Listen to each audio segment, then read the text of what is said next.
The quiet regret no one warned you about. There is a sentence you hear again and again from people in their later years. It's not, "I should have worked more." It's not, "I should have chased success harder." It's this, "I spent too much of my life worrying about things that never mattered." They replay conversations that are long gone. They stress over decisions already made. They live in a future that never arrives. Overthinking didn't destroy their lives in one dramatic moment. It drained them slowly, sleep by sleep, day by day, year by year. If you're young, this video is a warning. If you're older, it's an explanation. Stay with me. Because once you understand why the mind overthinks, you stop fighting it, and calm returns naturally. We are going to dive into 4 dependent sections to fully grasp the concept. Each section is worth exploring. And make sure you don't consume this information too without taking any action toward their implementation. Section 1. Why overthinking feels smart but ruins you quietly. Overthinking disguises itself as intelligence. It tells you, "I'm being careful, I'm preparing, I'm just trying to get it right." But science tells a harsher truth. Overthinking is the brain's threat detection system stuck on repeat.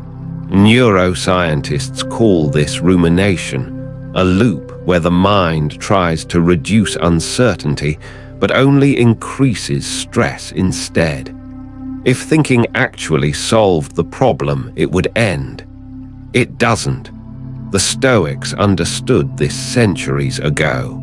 Marcus Aurelius wrote, "If you are distressed by anything external, the pain is not due to the thing itself, but to your estimate of it." Older people understand this painfully well. They realize most of their anxiety was imagined suffering. And when real problems came, they handled them anyway. Overthinking doesn't protect you from pain. It just makes you suffer in advance. If this already sounds familiar, stay with me. The next shift is where calm actually begins. Section 2. The moment life starts passing you by. Ask an older man what he regrets. He'll tell you he worried too much about respect, money, and what people thought. Ask an older woman. She'll say she spent too many years replaying conversations, analyzing relationships, and carrying emotional weight that never led anywhere. Here's the reality.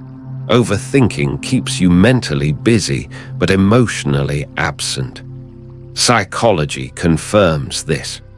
When you overthink, your brain's default mode network becomes overactive, pulling you away from the present moment and locking you into memory and imagination. The Stoics warned against this exact trap. Seneca said, "We suffer more often in imagination than in reality." Life does not punish you for being imperfect. It punishes you for not being present. And presence is the first thing overthinking steals. If you've ever felt like life is moving and you're stuck inside your head, don't leave. The next section gives you the exit. Section 3. The Stoic skill that instantly weakens overthinking. The Stoics never tried to stop thoughts. They trained distance from them. Modern neuroscience backs this fully. When you label a thought as just a thought, activity shifts from the emotional brain, amygdala, to the rational brain, prefrontal cortex. The emotion loses intensity. This is called cognitive diffusion. The Stoics called it wisdom.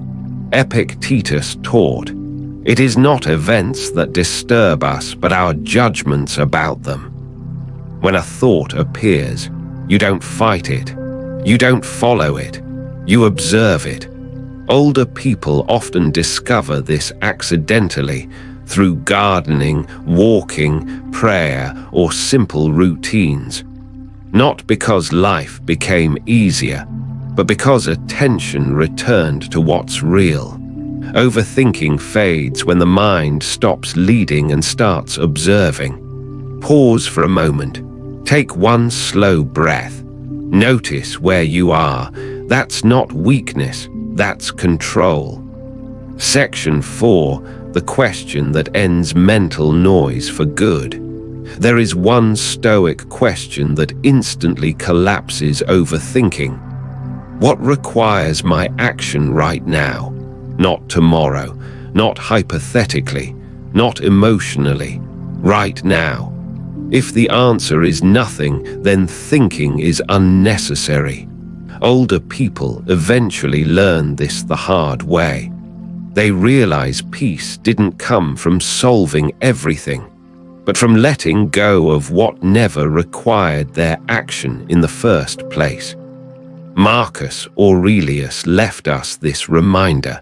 Do not let the future disturb you. You will meet it, if you have to, with the same weapons of reason which today arm you against the present. A regret-free life isn't built by thinking harder. It's built by thinking less where thinking is useless. For those who stayed, if you stayed until now, this message is for you. The calm you're searching for isn't somewhere else. It's waiting for you to stop fighting reality. Like the video, it reinforces the lesson internally. Share it with someone who lives inside their head, and comment below, I choose presence over worry. Because one day you'll be older too, and the greatest gift you can give your future self is peace you don't have to regret finding late.